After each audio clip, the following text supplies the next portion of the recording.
terpisah. Demikian juga pagi hari ini, kalau kita tidak berada bersama, tapi biarlah tidak mengurangi semangat kita, sukacita kita untuk beribadah, memuji dan memuliakan nama Tuhan. Karena kita semua yakin bahwa Tuhan tetap memberkati ibadah kita pada pagi hari ini. Amin. Haleluya. Bapak Ibu yang dikasihi oleh Tuhan, sebelum kita akan memuji dan memuliakan nama Tuhan, mari kita akan datang kepada Tuhan. Kita mau minta pertolongan daripada Tuhan. Kita mau naikkan ucapan syukur kita kepada Tuhan, karena Tuhan baik bagi kita. Pagi hari ini Tuhan, kami datang kepadamu. Kami mengucap syukur untuk kebaikan-Mu. Kami mengucap syukur untuk pertolongan-Mu. Kami mengucap syukur untuk setiap berkat-Mu yang Engkau limpahkan dalam kehidupan kami, hari lepas hari. Bahkan lebih daripada itu Tuhan, pagi hari ini kami boleh mendapati tubuh kami dalam keadaan yang sehat.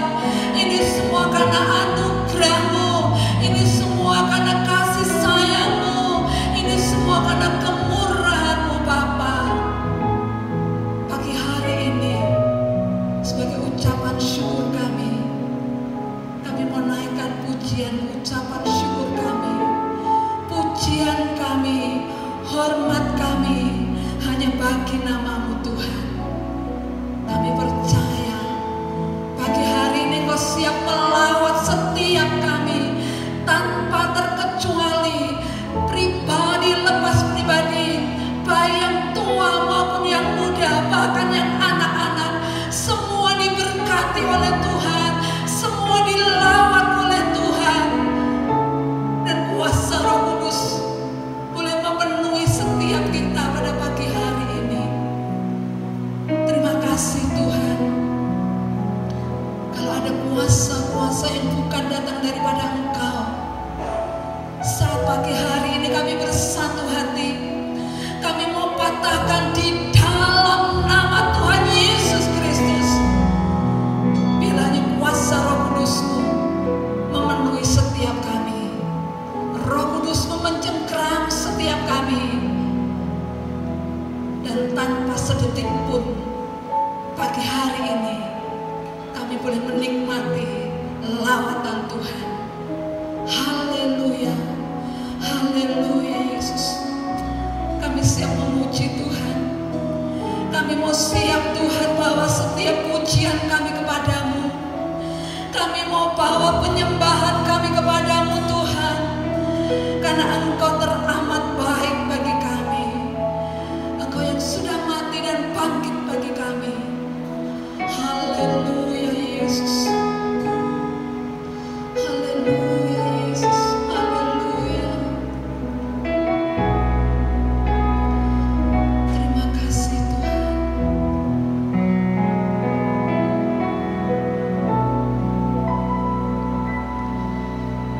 Dia Yesus telah mati bagiku.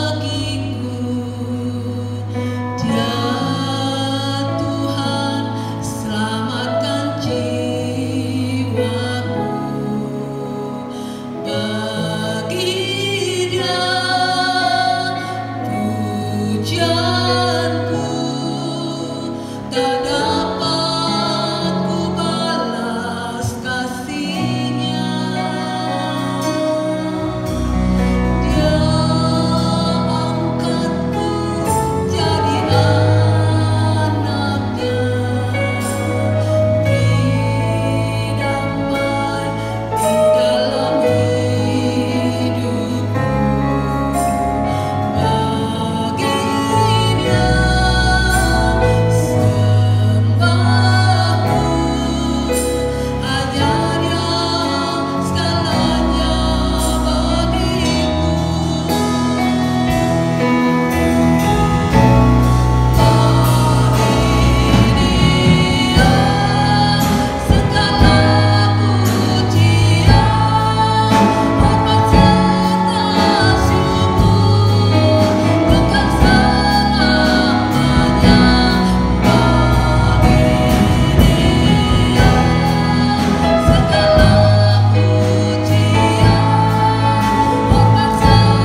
kita berdoa terlebih dahulu. Tuhan Yesus, kami sudah memuja Engkau, menyembah Tuhan. Saatnya kami mendengar firman-Mu. Biarkan kami duduk diam di bawah kaki Tuhan, membuka hati kami untuk kebenaran firman-Mu. Baca hati kami Tuhan, supaya hati kami sesuai dengan kehendak Tuhan. Apa yang Tuhan mau, berbicaralah bagi kami pada pagi hari ini Tuhan, karena kami siap untuk mendengar firman-Mu. Di dalam nama Yesus Kristus, haleluya, amin. Shalom Bapak Ibu dikasih Tuhan, semuanya sukacita. Saya berdoa kiranya kasih dan rahmat Tuhan membuat Bapak Ibu terus hidup dalam sukacita di tengah gejolak dunia, di tengah kekhawatiran yang ada, di tengah ketakutan yang ada. Tetapi Bapak Ibu yang percaya kepada Yesus Kristus Tuhan tetap dalam damai dan sukacita Tuhan. Amin. Pagi hari ini kita akan merenungkan sebagian dari firman Tuhan yang terambil dari 2 Korintus pasal yang ke-7 ayat yang kedua sampai dengan ayat yang ke-16. Silakan kalau ada kitab dibuka bersama-sama, kita akan membacanya di dalam 2 Korintus pasal yang ke-7 ayat yang kedua sampai dengan ayat yang ke-16. Sekali lagi 2 Korintus pasal yang ke-7 ayat yang kedua sampai dengan ayat yang ke-16. Bapak Ibu di rumah membaca dan saya akan membacakannya bagi Bapak Ibu sekalian. Firman Allah berkata demikian. Berilah tempat bagi kami di dalam hati kamu. Kami tidak pernah berbuat salah terhadap seorang pun, tidak seorang pun yang kami rugikan, dan tidak dari seorang pun kami cari untung. Aku berkata demikian bukan untuk menjatuhkan hukuman atas kamu, sebab tadi telah aku katakan bahwa kamu telah beroleh tempat di dalam hati kami, sehingga kita sehidup semati. Aku sangat berterus terang terhadap kamu, tetapi aku juga sangat memegahkan kamu. Dalam segala penderitaan kami, aku sangat terhibur dan sukacitaku melimpah-limpah. Bahkan ketika kami tiba di Makedonia, kami tidak beroleh ketenangan bagi tubuh kami. Di mana-mana kami mengalami kesusahan, dari luar pertengkaran dan dari dalam ketakutan. Tetapi Allah yang menghiburkan orang yang rendah hati telah menghiburkan kami dengan kedatangan Titus. Bukan hanya oleh kedatangannya saja, tetapi juga oleh penghiburan yang dinikmatinya di tengah-tengah kamu. Karena ia telah memberitahukan kepada kami tentang kerinduanmu, keluhanmu, kesungguhanmu untuk membela aku, sehingga makin bertambahlah sukacitaku. Jadi, meskipun aku telah menyedihkan hatimu dengan suratku itu, namun aku tidak menyesalkannya. Memang pernah aku menyesalkannya, karena aku lihat bahwa surat itu menyedihkan hatimu, kendati pun untuk seketika saja lamanya. Namun sekarang aku bersuka cita bukan karena kamu telah berduka cita, melainkan karena duka citamu membuat kamu bertobat. Sebab duka citamu itu adalah menurut kehendak Allah, sehingga kamu sedikit pun tidak dirugikan oleh karena kami. Sebab duka cita menurut kehendak Allah menghasilkan pertobatan yang membawa keselamatan dan yang tidak akan disesalkan. Tetapi duka cita yang dari dunia ini menghasilkan kematian. Sebab perhatikanlah betapa justru duka cita yang menurut kehendak Allah itu mengerjakan pada kamu kesungguhan yang besar, bahkan pembelaan diri, kejengkelan, ketakutan, kerinduan, kegiatan penghukuman. Di dalam semuanya itu kamu telah membuktikan bahwa kamu tidak bersalah di dalam perkara itu. Sebab itu, jika aku telah menulis surat kepada kamu, maka bukanlah oleh karena orang yang berbuat salah atau oleh karena orang yang menderita perbuatan salah, melainkan supaya kerelaanmu terhadap kami menjadi nyata bagi kamu di hadapan Allah. Sebab itulah kami menjadi terhibur. Dan selain penghiburan yang kami peroleh itu, kami lebih lagi bersukacita oleh karena sukacita Titus, sebab kamu semua menyegarkan hatinya. Aku memegahkan kamu kepadanya, dan kamu tidak mengecewakan aku. Kami senantiasa mengatakan apa yang benar kepada kamu. Demikian juga kemegahan kami di hadapan Titus sudah ternyata benar.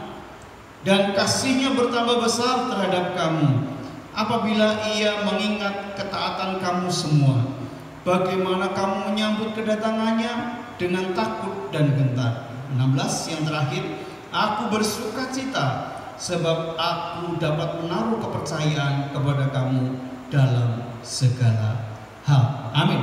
Demikian pembacaan firman Tuhan pada pagi hari ini.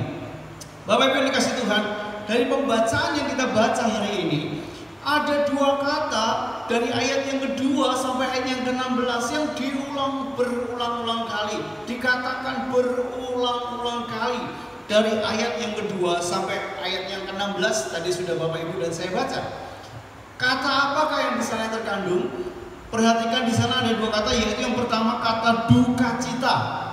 Yang kedua ada kata sukacita.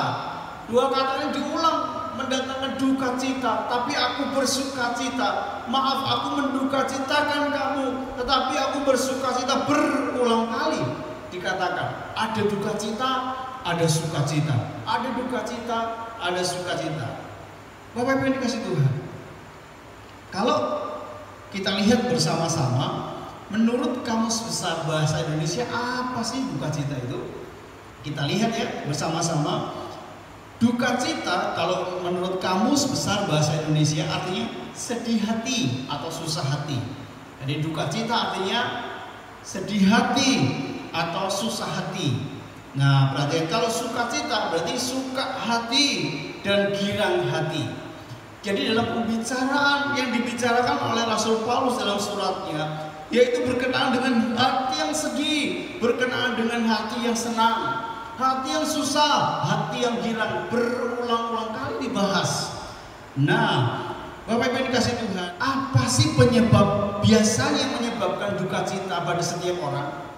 Biasanya orang akan mengalami duka cita karena beberapa hal. Satu, bisa karena kehilangan sesuatu. Baik orang yang dikasihi, dia meninggal dunia atau pergi entah kemana, yang tadinya melekat di hati kita tapi sekarang sudah tidak ada lagi, entah karena sesuatu hal, kita akan berduka cita. Atau juga kehilangan pekerjaan, orang menjadi sedih. Hari-hari ini banyak pengangguran, kehilangan pekerjaan karena situasi yang seperti ini. Ini menimbulkan duka cita, susah hati, menimbulkan kesedihan yang mendalam. Atau disebabkan karena kegagalan, contohnya gagal studi, gagal dalam bekerja, nggak sukses-sukses, di PHK, usaha nggak maju-maju, ini membuat sedih. Atau karena harapan yang tidak tercapai, contoh sakit yang menaun, yang berdoa tapi tidak sembuh-sembuh, berharap Tuhan kapan saya disembuhkan, tapi sampai hari ini tidak sembuh. Banyak orang mengalami hilang harapan dan diganti dengan duka cita karena apa? Harapannya tidak terpenuhi, sakitnya tidak sembuh. Atau anak yang mengecewakan orang tua, seringkali buat aduh bapak ibu berduka cita, keinginannya tidak tercapai. Saya pengen punya rumah, tapi sampai hari ini kok nggak tercapai. Saya sudah bekerja sekian lama, tapi nggak bisa mencapai sesuai ini. Orang menjadi duka cita, orang menjadi sedih, orang menjadi susah hati. Duka cita identik dengan negatif. Duka cita identik dengan hal-hal yang buruk. Duka cita identik dengan hal yang jelek. Makanya ketika saya mungkin bertanya kepada Bapak Ibu Saudara, adakah Bapak Ibu di sini yang mau berduka cita? Ada yang suka berduka cita? Nggak ada. Kenapa? Nggak mau Pak, karena itu menjengkelkan. Saya nggak suka duka cita. Kenapa? Tidak mengenakan. Seperti definisi tadi, duka cita itu susah hati, duka cita itu sedih yang di dalam hati. Sehingga apa? Setiap orang pasti menolaknya, setiap orang tidak ingin mengalami yang namanya duka cita. Tetapi pagi hari ini kita mau belajar duka cita yang dalam konteks yang kita sedang baca ini ternyata bukan karena dia kehilangan sesuatu, bukan karena jemaat Korintus gagal mengalami sesuatu, tapi perhatikan ketika kita membaca dengan benar dari ayat yang kedua sampai ayat 16, duka cita orang-orang di Korintus, jemaat di Korintus itu disebabkan karena satu hal saja, yaitu apa? Teguran yang keras, bisa dikatakan sangat keras yang dilakukan oleh pemimpinnya, yaitu Rasul Paulus, sehingga membuat mereka duka cita, membuat mereka sedih hati, membuat mereka susah hati. Kenapa? Teguran dari Rasul Paulus yang begitu keras melalui suratnya membuat mereka terpukul dan mereka menjadi susah. Padahal kalau kita lihat mereka gak kehilangan apapun. Nas tadi juga berkata gak rugi apapun mereka. Kenapa mereka sedih? Kenapa mereka susah? Kenapa mereka mengalami satu ketidaknyamanan dalam hati mereka terhadap teguran yang diberikan oleh Rasul Paulus kepada jemaat di Korintus melalui suratnya. Bapak Ibu jemaat yang dikasih Tuhan, dari nats yang kita baca, rupanya teguran yang disampaikan oleh Rasul Paulus kepada jemaat itu membuat hatinya berduka. Kenapa sampai Paulus menegur jemaat di Korintus? Kenapa sampai Rasul Paulus menulis surat teguran kepada jemaat di Korintus? Bukan sembarang sekedar dia menulis dan menegur. Pasti Rasul Paulus punya alasan yang kuat. Dia punya sesuatu, ini perlu ada sesuatu yang melenceng dalam kehidupan orang-orang di Korintus, sehingga Rasul Paulus dalam bimbingan Roh Kudus merasa perlu untuk menuliskan sebuah surat teguran bagi jemaat di Korintus. Bapak Ibu yang dikasih Tuhan, ketika saya pelajari beberapa hal yang sedang terjadi di Korintus adalah bagaimana adanya pengaruh-pengaruh orang Yahudi yang mengajak untuk orang-orang jemaat-jemaat di Korintus ini untuk melakukan hukum Taurat kembali.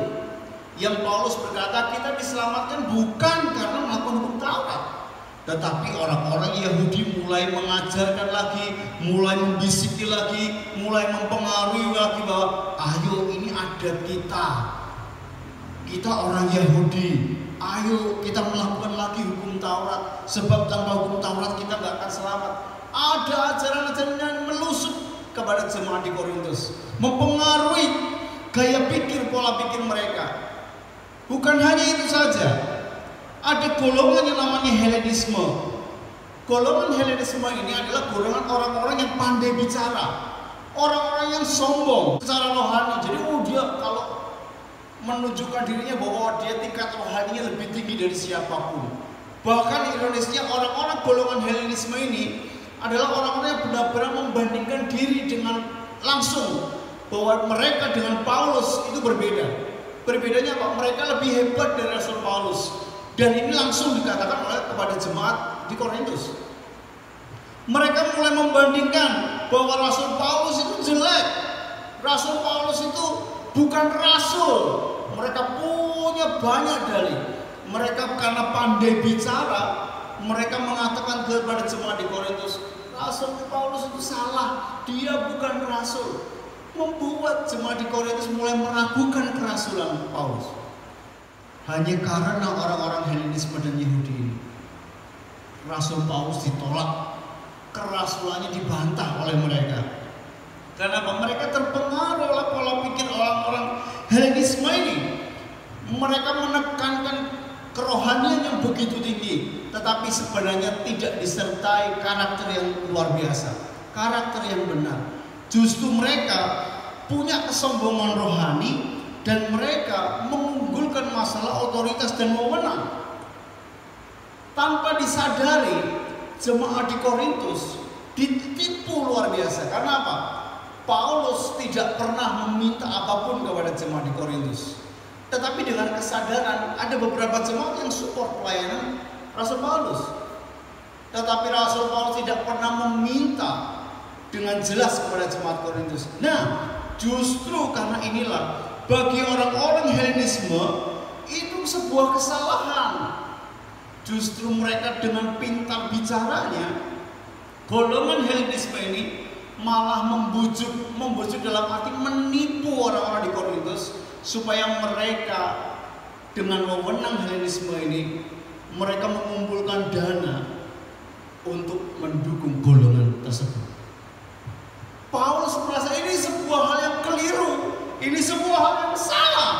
Oleh karena itu Paulus menuliskan dengan air mata, menegur dengan keras. 2 Korintus pasal yang kedua pernah dikatakan bahwa dia sesak gitu ya, menuliskan dengan air mata dan dadanya sesak. Kenapa? Sebenarnya enggak tega, tapi juga kasihan kalau jemaat Korintus berlaku seperti ini. Tetapi Paulus memberikan teguran ini, dan Paulus tahu bahwa ini menyakitkan hati, dan itu memang terjadi. Orang-orang Korintus mulai tersakiti hatinya, merasa duka cita. Ya ampun, keras sekali teguran ini, sehingga mereka mulai sakit hati dengan Paulus, mulai agak tidak suka dengan Paulus.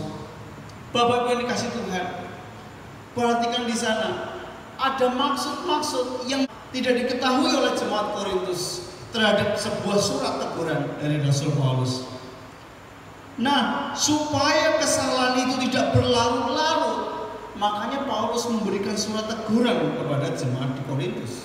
Walaupun itu menyakitkan hati, namun tidak semua hal bisa dimengerti dengan baik oleh jemaat yang ada di Korintus. Justru berkebalikan, teguran itu membuat mereka sakit hati, membuat mereka sedih hati. Tetapi Rasul Paulus percaya bahwa apa yang dituliskannya benar, kalau sesuai nats yang kita baca tadi. Namun di balik teguran yang keras itu ada maksud yang baik, ada maksud yang indah, yaitu apa? Supaya terjadinya pertobatan dan keselamatan bagi jemaat di Korintus. Kita baca ayat yang ke-10 supaya menguatkan kita semuanya. 2 Korintus pasal yang ke-7 ayat yang ke-10.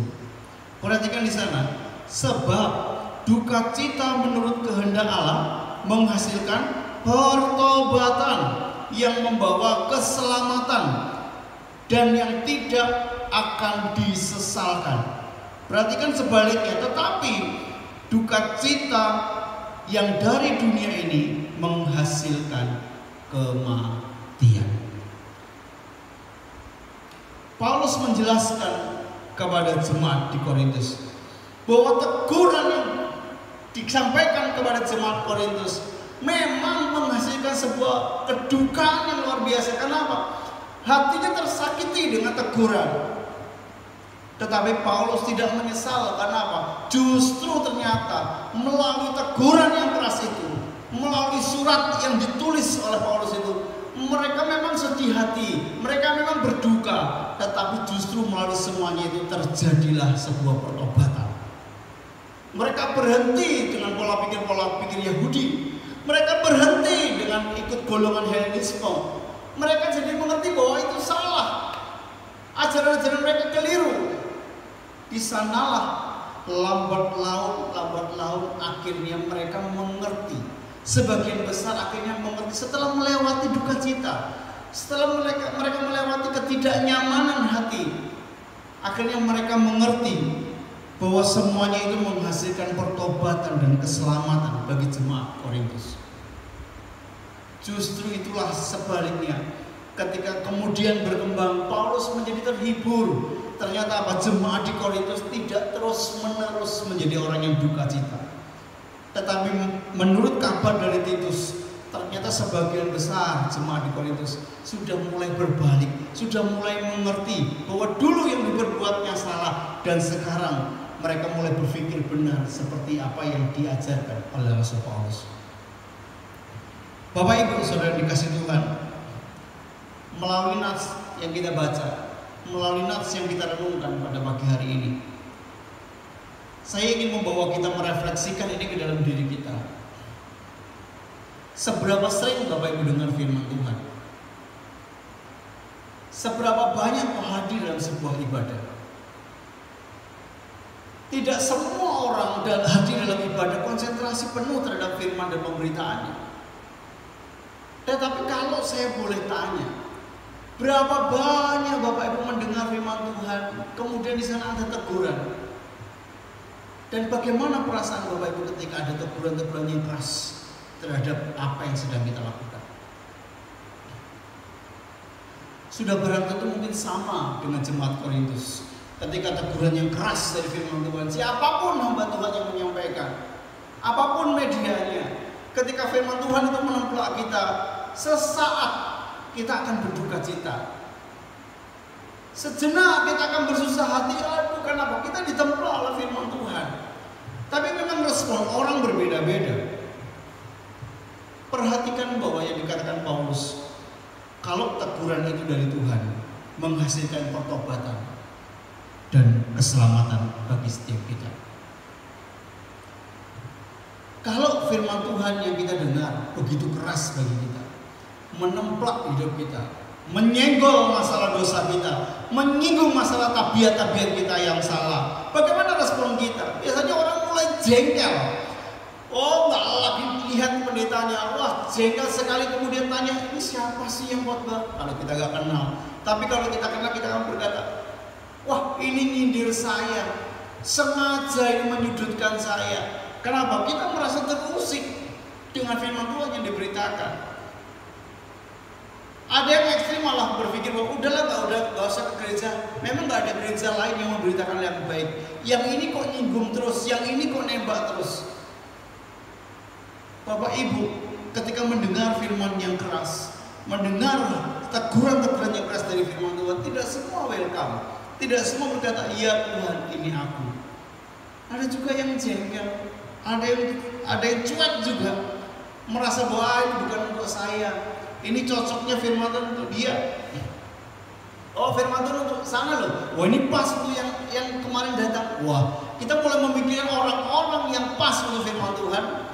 Teguran firman Tuhan yang keras pagi hari ini, tapi belum pernah untuk kita. Respon orang berbeda-beda.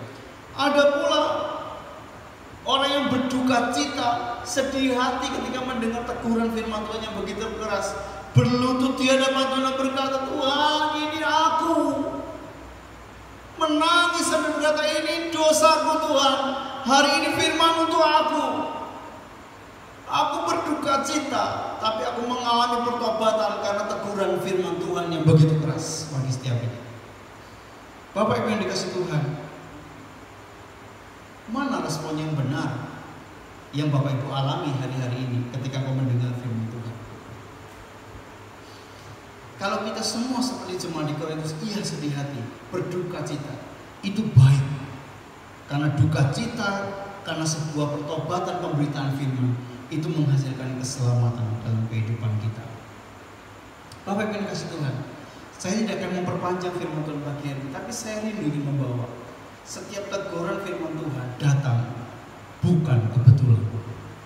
Pasti ada maksud Tuhan di dalam kehidupan kita, supaya kita dibenahi jauh lebih baik lagi, menjadi anak Tuhan yang jauh lebih baik lagi, mengerti kehendak Tuhan. Oh, dulu baik, tidak hanya baik, Tuhan ingin kita ada progres ke depan. Lebih baik lagi, lebih baik lagi. Jangan pernah puas menjadi anak Tuhan yang tidak pernah berubah dulu, sekarang, dan selama-lamanya. Kalau Yesus tidak berubah, itu memang iya.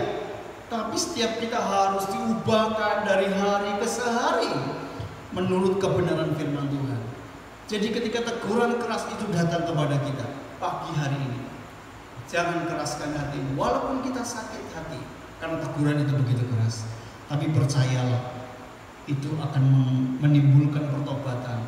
Itu akan membuat kita selamat dari jalan-jalan kita yang keliru selama ini. Lalu hal apa yang harus kita lakukan? Firman Allah mengatakan tadi, ayat yang kedua, buka hati lebar-lebar. Artinya apa? Tidak ada satupun maksud yang jahat firman Tuhan datang kepada setiap hati. Nggak ada maksud pendeta, hamba Tuhan manapun yang ingin menghakimi Bapak Ibu, tidak ada. Tetapi pengen adanya pertobatan. Firman Tuhan disampaikan supaya ada pembaharuan kehidupan, karakter yang diubahkan, dosa yang ditinggalkan. Ini teguran. Tapi kalau nggak ada yang mau buka hati, sampai kapanpun dosa, keburukan karakter tidak akan pernah diubahkan. Seperti firman Tuhan katakan, mulai hari ini setiap ada firman, saudara membaca renungan apapun, buka hatimu supaya renungan itu masuk di dalam hati, bukan hanya dibaca dan dilihat oleh mata, didengar oleh telinga kita. Tetapi ketika kita membuka hati, firman itu membaca membajak hati kita dan membawa pertobatan dan keselamatan dalam hidup kita. Hal yang kedua, jangan pernah menghakimi. Apapun penyampaian firman Tuhan, baik itu keras, rasanya menusuk sekali dalam hati kita, jangan pernah menghakimi. Karena penghakiman itu milik Tuhan. Firman Allah itu memang keras. Kalau kita nggak siap, rasanya seperti diiris-iris. Tapi percayalah, bukan maksud Allah untuk membuat kita berduka cita, tetapi maksud Allah adalah membahagiakan kita, membawa kita kepada keselamatan dalam hidup ini. Yang ketiga, kalau Tuhan tegur kita dengan keras melalui firman Tuhan, memang buka hati, harus jangan menghakimi, tapi tidak kalah pentingnya segera bertobat bila ditegur. Bukan senang, oh iya saya tahu firman Tuhan, oh iya saya buka hati, tapi nggak melakukan apa-apa, sama saja. Yang tidak kalah penting adalah ketika mendengar semuanya, segera bertobat, segera berubah dari cara hidup kita. Sikap kita mungkin ada yang keliru di hadapan Tuhan. Tuhan tegur, ambil waktu saat ini juga untuk saya mau bertobat, saya mau berubah seperti yang firman Tuhan inginkan, supaya hidup saya selamat. Bukan hanya selamat sebenarnya, tetapi menyenangkan hati Tuhan. Dari hari ke hari, ikut kehendak Tuhan. Apapun yang terjadi hari-hari ini, Bapak Ibu yang dikasih Tuhan, bisa jadi ini teguran bagi setiap kita orang percaya. Ada begitu banyak orang menerima pembelajaran dari peristiwa yang sedang kita hadapi hari-hari ini. Lockdown, semua di rumah. Ada begitu banyak orang mulai mengeluh, ada begitu banyak orang yang mulai susah. Tetapi sebagai hamba Tuhan, saya mau berkata, temukan maksud Tuhan. Jangan-jangan ini adalah teguran bagi setiap kita orang-orang percaya untuk ngerti di mana kita harus bertobat, untuk tahu apa yang harus saya perbaiki di masa-masa seperti ini, supaya kita selamat menghadapi hari esok. Ada hal yang harus kita benahi, ada hal yang harus kita perbaharui, karena Tuhan mau hidup kita kalau jauh lebih baik dari hidup yang kemarin. Masa-masa seperti ini dipakai Tuhan juga untuk Dia berfirman bagi kita, menegur kita dengan keras supaya kita bertobat dan mengalami keselamatan yang daripada Tuhan. Bapak Ibu yang dikasih Tuhan, firman Tuhan pagi hari ini mengembalikan kepada kita, Tuhan bukan hanya berjanji hal yang baik, bukan hanya berjanji memberikan berkat-berkat yang indah kepada kita, tetapi firman Tuhan juga menegur kita ketika kita mengalami hal yang keliru. Jalan kita salah, Dia tegur. Jalan kita mulai melenceng, Dia luruskan dengan caranya. Berbahagialah ketika kita ditegur, karena berarti kita dikasih oleh Tuhan.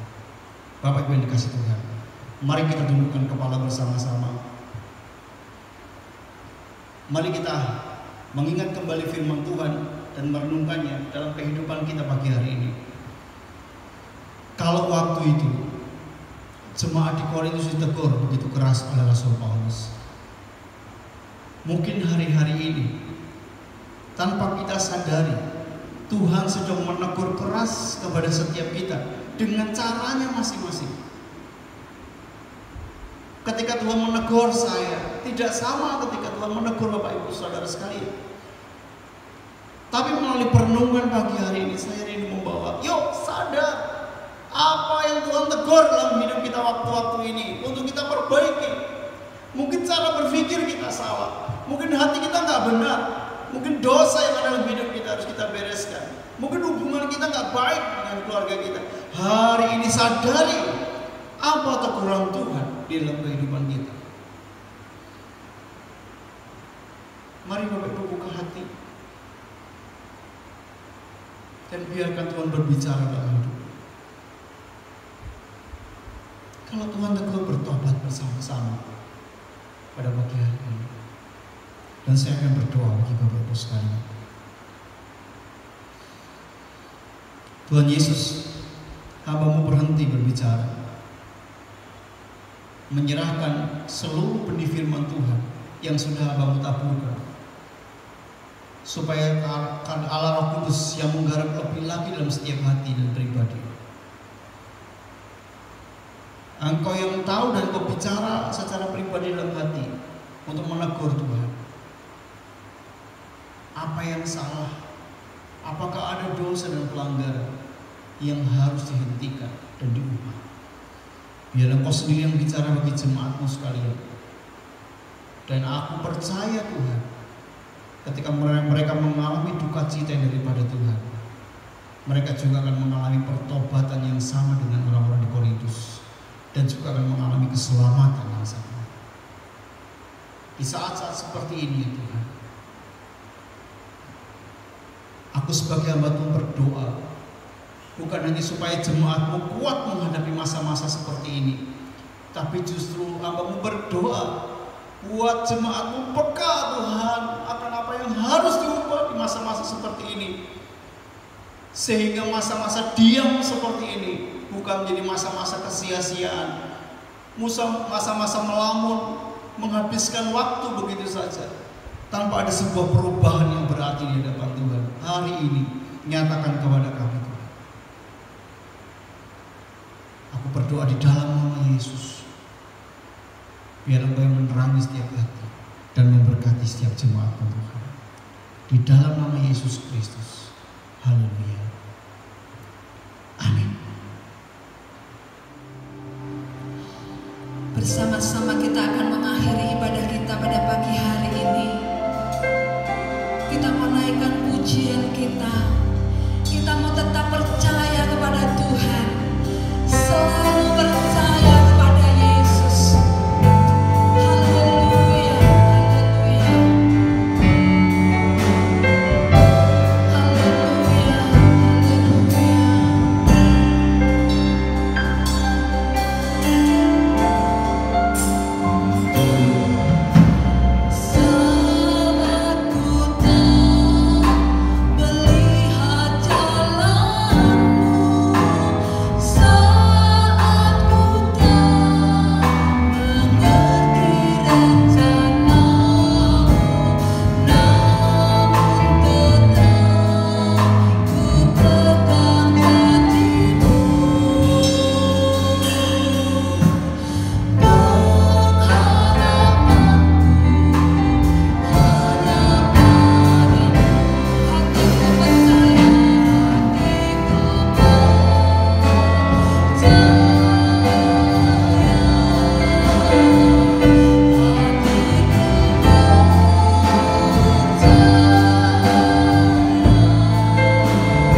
percaya walaupun kami tidak melihat. Yes. Kami percaya kepada Yesus Kristus sebagai Tuhan dan Juru Selamat kami yang melindungi kami, yang memeliharakan hidup kami. Amin. Kalaupun hari-hari kami harus menghadapi persoalan demi persoalan, semua menjadi ketakutan, banyak orang menjadi khawatir. Tetapi kami orang-orang yang percaya mau berkata, aku tetap percaya kepada Tuhan. Karena Tuhan akan membuat semuanya indah pada waktunya. Amin. Terima kasih untuk ajaran, terima kasih untuk teguran Tuhan yang menguatkan kami dan menyelamatkan kami. Yes. Biar setiap kami pulang tidak sebagaimana kami datang, membawa pembaharuan pikiran kami. Yes. Karena firman-Mu, firman yang hidup dan kekal. Amin. Bapak Ibu Saudara dikasih Tuhan, tengadahkan tangan-Mu bersama-sama di hadapan Tuhan. Lihatlah Tuhan mengarahkan wajahnya kepadamu dan Dia mengasihi Engkau, mengasihi kita semuanya. Amin. Bapak Ibu Saudara jemaat yang dikasih Tuhan, sekarang kembalilah ke aktivitasmu dan ingat engkau diberkati Tuhan. Amin. Kiranya Allah Bapa di surga memberkati engkau dengan kasih karunia dan kemurahan, keselamatan dalam Yesus Kristus Tuhan kita, Amin. persekutuan yang manis dari Roh Kudus menyertai engkau Amin. dan memberkati engkau menjadi berhasil apapun yang kau kerjakan. Amin. Sekarang sampai selama-lamanya hingga Tuhan datang yang